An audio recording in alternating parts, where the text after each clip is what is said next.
Oh, Woo, are we doing this? Dylan? What's up, bro? What's good? What's so, up, bro? how it works is that's cameras for me. Okay, That's for you. 3-camera and that's setup. like wide. SNL. Multicam, SNL. I guess we'll start with just like, what do you do? Honestly, I don't really know. I feel like we've briefly been like, what you doing? But like, whenever we hang out, we're just like going out or like, just running some weird bands. So yeah, what do you do? Like, what's your job? So I am an executive assistant / A&R coordinator at a record label.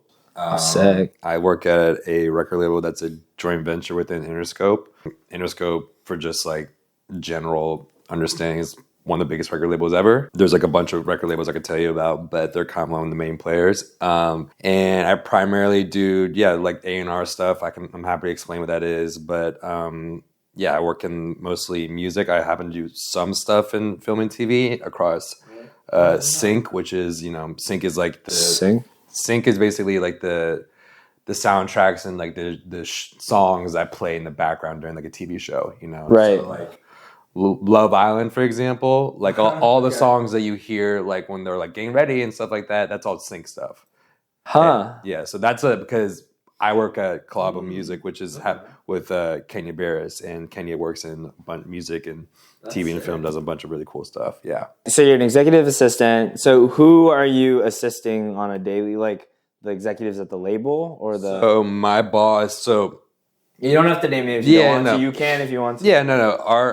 Our company is very small, even though it's kind of like very legit. Yeah. But I assist the general manager, who basically is running the whole show, basically with like artists and marketing and stuff like that. I kind of just follow her lead and go where she goes, basically. So I mean, I have a sense of what it is, but what's your definition of A&R? So A&R stands for artist and repertoire. That was artist and relation. Never mind. It is artist and relation. It is kind of like that, but essentially the way to think about it is, I see it. And if a music manager is the person who manages the daily things of an artist's life, the A&R person is someone who works at a record label who is the person who kind of connects that artist with all the different lanes they want to go to. So if an artist is like, hey, I really like this person, I've been listening to music, can you get me in a studio with them? I'll be like, bet, cool. And I'll hit up this person and be like, hey, my person wants to work with your person.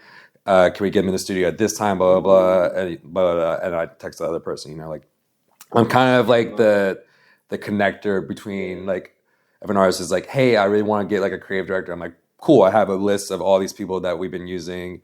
Let's put you in a room with this person, blah, blah, blah. Yeah. And then, an A&R also signs people. So an A&R will go to higher ups and executives at a label and be like, hey, I really like this person. They've been putting out music for a while. They got like this. They might blow up, blah, blah, blah. I think we should get on this. And then if they agree, then you sign the person, and that's your person, Wait, that's sick, because I didn't realize how much crossover, like, we could have. No, for real, yeah. I literally ask people all the time. I'm like, I don't care who it is, if they got 5 streams or 10 million, like, send me their stuff, because not only am I a fan of music, I just want to, also for my job, I want to know what everyone's up to all the time, essentially. I mean, that's just how the game kind of works. But yeah, I love, I literally tell people just like, send me anything. Like, even if it's your own stuff, I listen to demos and submissions like literally like no one's business. Yeah, it's mind numbing, but is that like a lot of your job?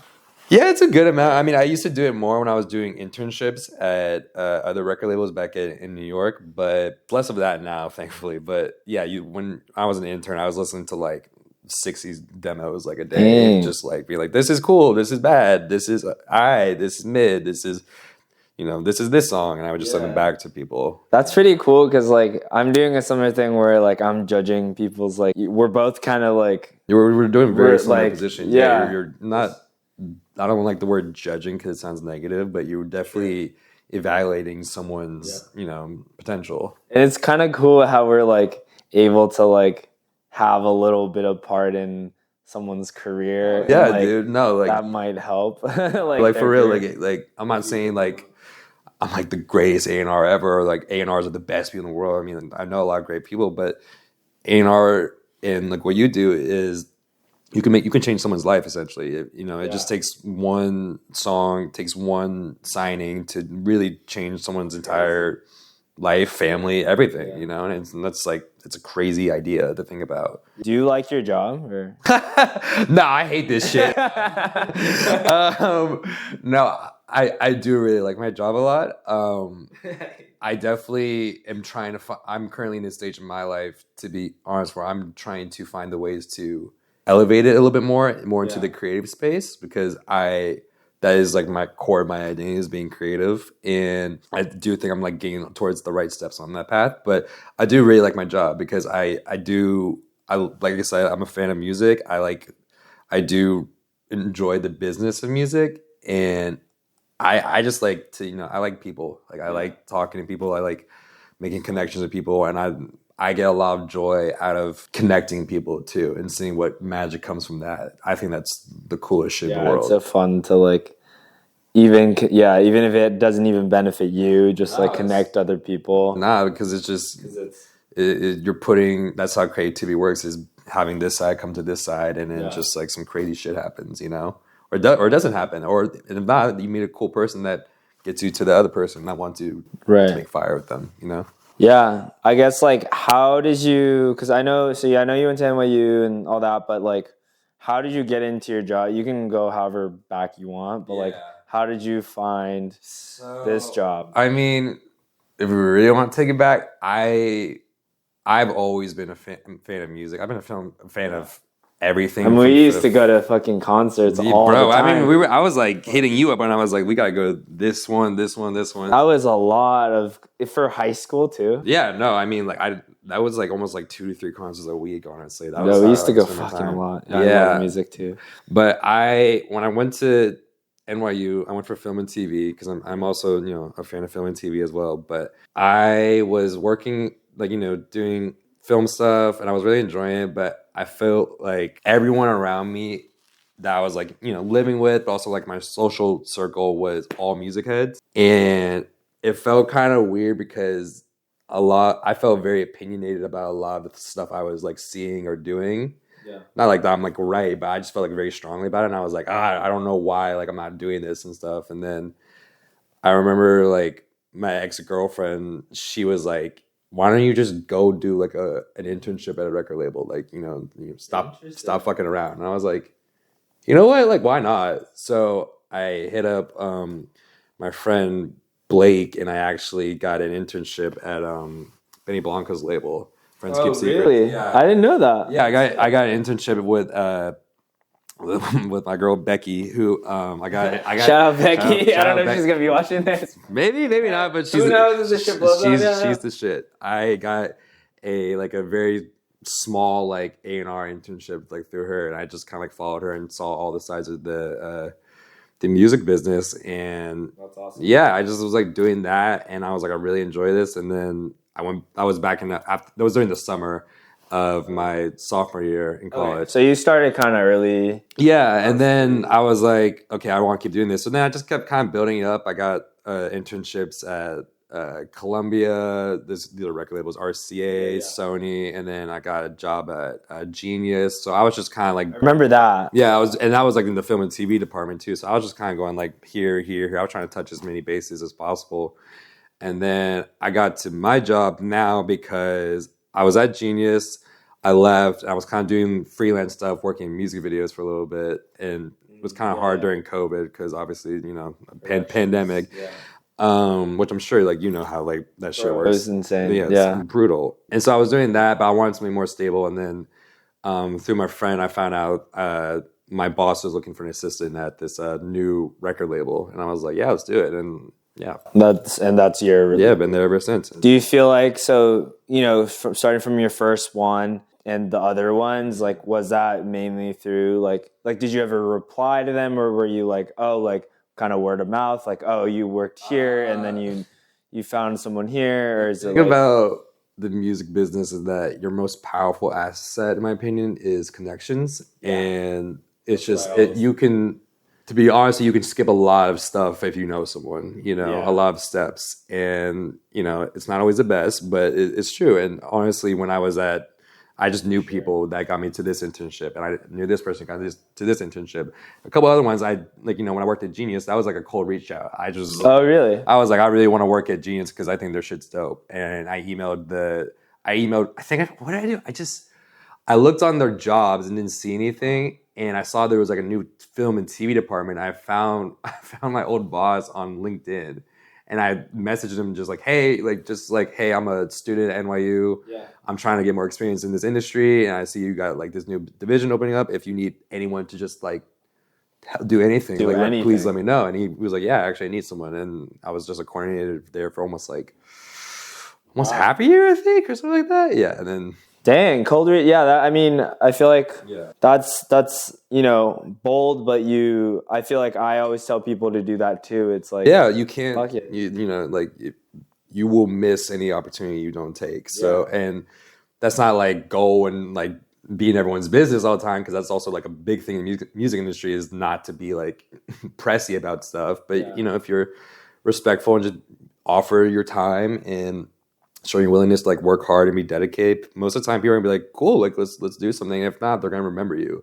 Right. You know what I mean? It's all about first impressions. And I was just I had a lot of connections in life, but also when I had the opportunity to make a first impression, I was like, I'm really gonna focus and put my best foot forward. Yeah. It's like one thing if you that you got the foot in your door through a connection or knew someone, but like once you're there, like it's kind of all up to you. Yeah, like there's so many horror stories of people being like, oh, well, this guy worked for like, blah, blah, blah, or something like that. Like, you help him out, like it's his son or some shit like that. And then they don't work hard, Like, connections will get you in the door, but if you want to stay in the house, you got to work hard, Yeah, that's crazy because, I always knew, connections was very important. And that's kind of what I pride with myself with, like, especially in college.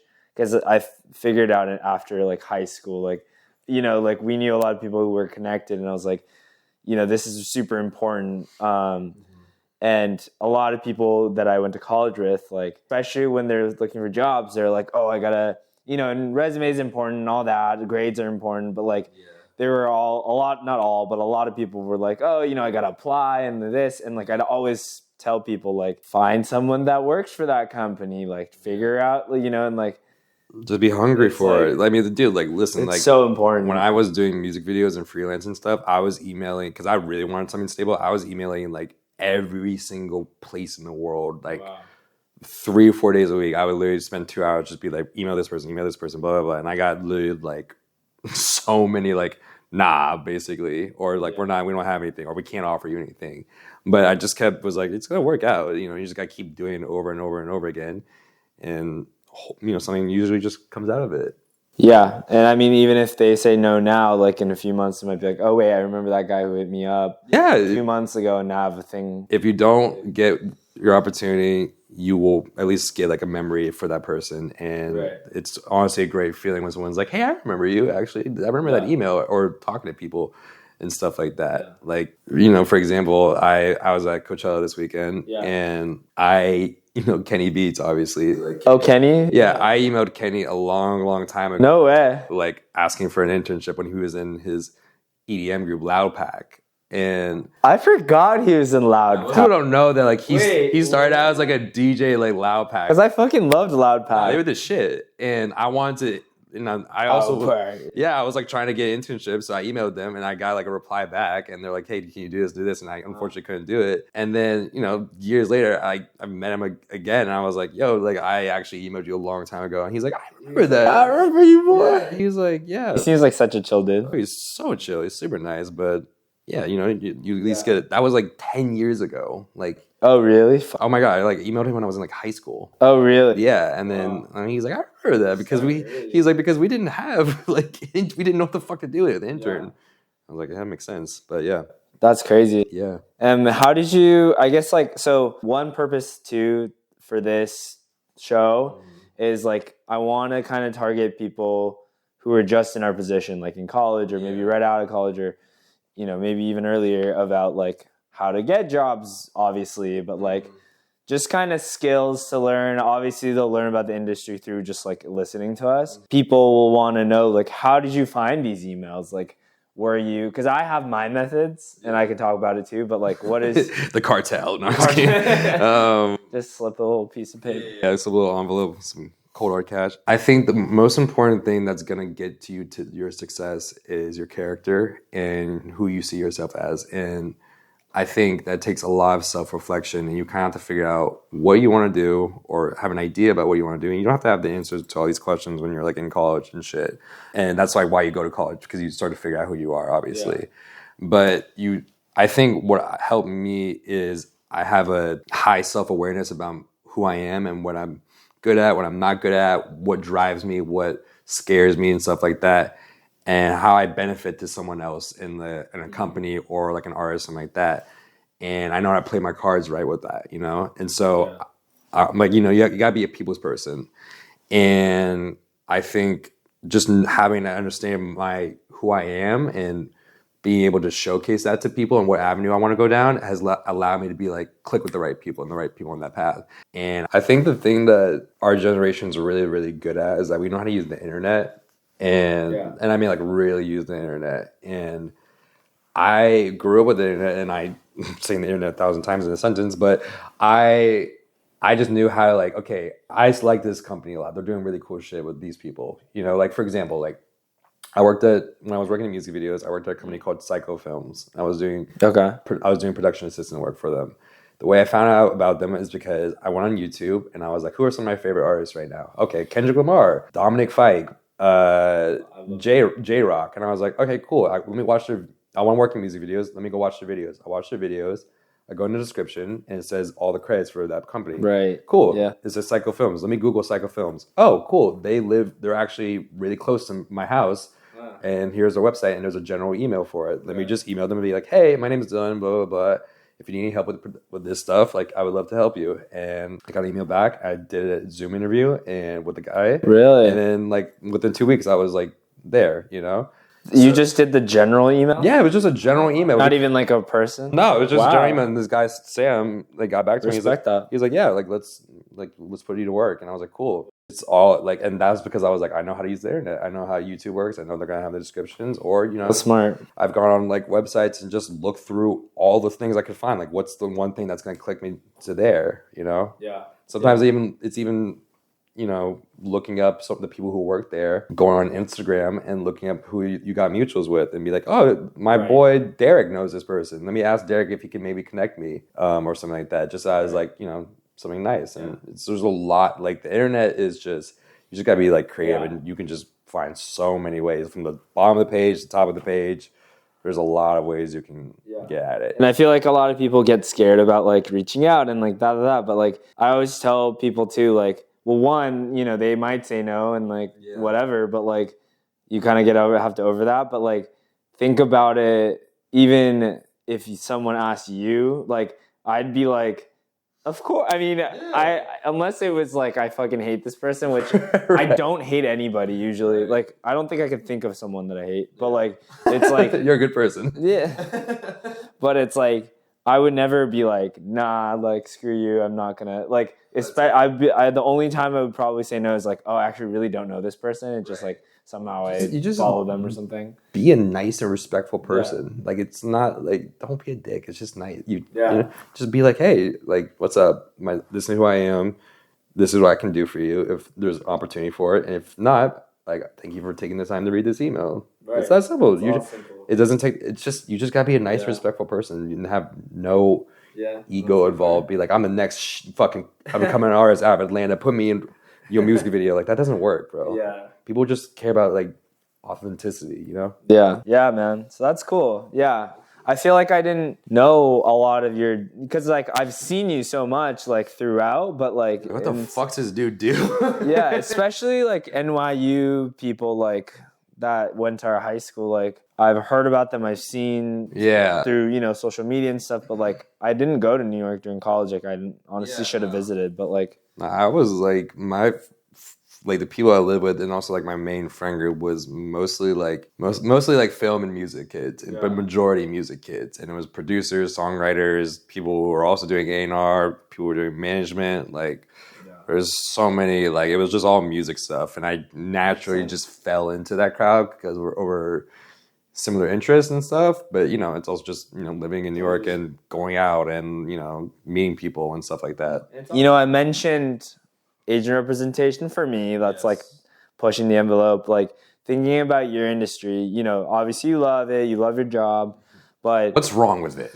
Yeah, or just like what's something, it doesn't even have to be what's wrong with it, but it's like what's something that you would want to push the envelope for, or like, you know, in the future even, like what would you push your envelope? There's so much stuff that obviously I want to do, but I would like to see, I mean, I can name like, you know, obviously I'm Black. I want to make it easier for Black people to get their money and shit like that, just to not get fucked over in label deals and stuff. I want to push the envelope on making creativity for artists who are just up and coming have the same sort of value or net worth as artists with more access to labels and assets and stuff. Like I wish, like I want a lot of kids that live in like the Midwest or something, for example, be able to do value productions like Brockhampton, for example, like how they started out. Because, you know, like that shit's really cool to me because I think a lot of people would sacrifice not wanting to do their craft or their project because they don't want it to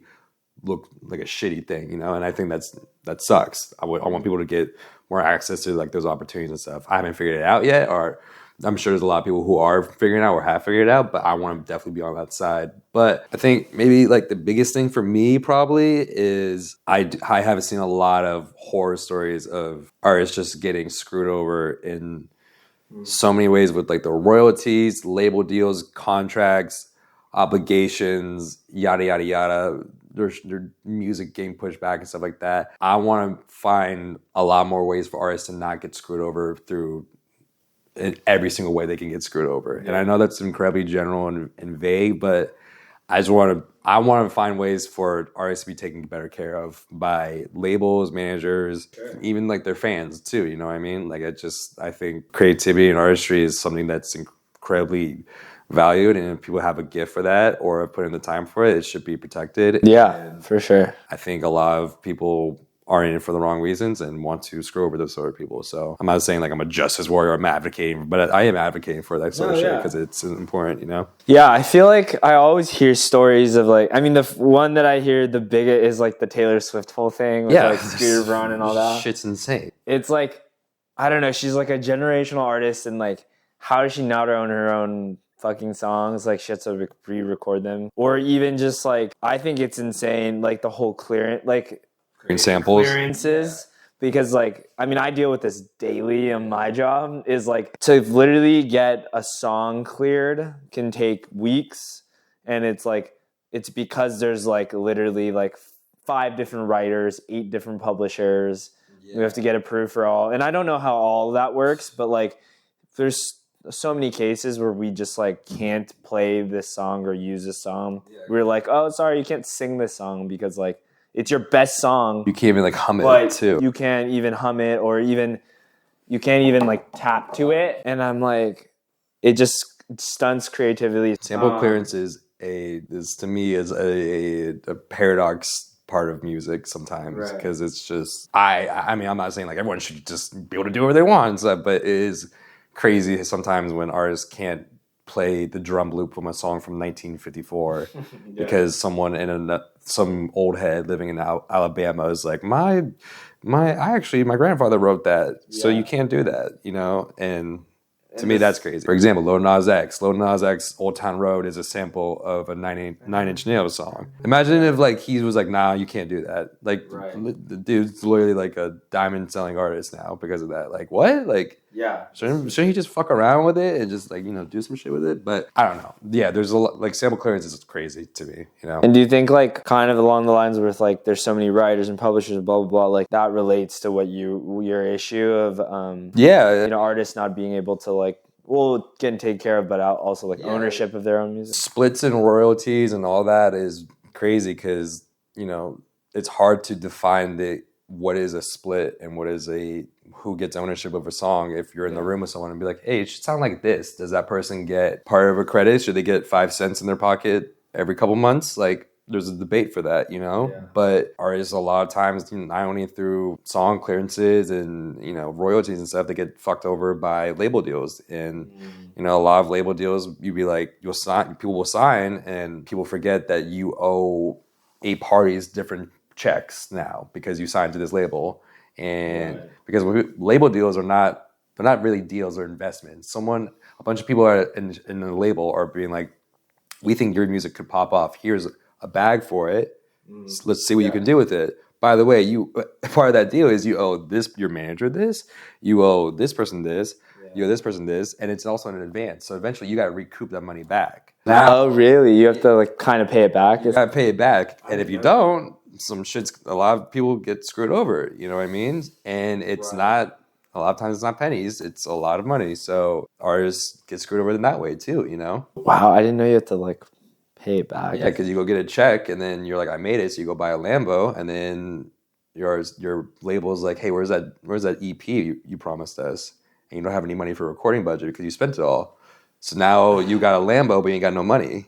So what do you got to do? You get screwed over, Right. Not saying you shouldn't celebrate your accomplishment, but a lot of people are not even educated in the fact that that's how a label deal works, Yeah. A lot of people don't have the education for how do you shoot a music video? How do you find a marketing director? How do you get your shit to blow up on TikTok? There's all different parts of it, and a lot of people need more education on that sort of thing. I think it's important to talk about, Do you think that education will help what you're trying to push your envelope for? Yeah, 100%. I mean, even getting an opportunity to talk about this sort of stuff on this podcast, it's cool to just, riff about it. And I know for me, I started to learn about the music industry, not only just being an observer and being aware of other people, but also just listening to podcasts talk about this kind of shit and reading books about it. And, talking to artists. What's your experience like working with a label? What's it like being independent? You don't even have to sign to a label. You know what I mean? Yeah.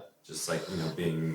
hopefully this one could be one of them. Straight up. Literally straight up. Yeah, it's crazy. I remember seeing on TikTok, how Russ is a huge proponent on independence from labels. You don't have to sign a label. I really think being independent is fire.